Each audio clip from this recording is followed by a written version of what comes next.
Makukulong o mabubulok umano sa kulungan, narito sa ngayon ang panayam kay Atty. Ferdinand Topacio, National Chairman ng Netizen Crime Watch, kaugnay sa isinasampang kasong kriminal laban kay House Speaker Martin Romualdez at dalawa pang mambabatas dahil sa umano'y 241 bilyong budget na ibinulsa.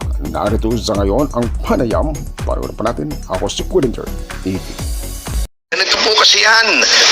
Unang-una po, nais ko lang sagutin yung mga batikos po ng ibang mga kongresista na ito daw po ay ginagawa namin para matakpan daw po yung impeachment. Hindi po totoo yun. Ito po ay matagal na po naming pinaplano, binabalak, even po lumabas pa yung mga impeachment niya nung nagkaroon ng impormasyon tungkol nga po dito sa mga insertions. Kanya lang po, kaya ngayon lang po namin na sasampa, pinag-isipan pa po man namin mabuti ito. Hindi naman po kami katulad ng mga ibang miyembro ng Quadcom na ginagawa ng hindi iniisip. Kaya ngayon lang po ginawa ito. Ngayon po, ito po ay simple lang naman po ang usapin po rito.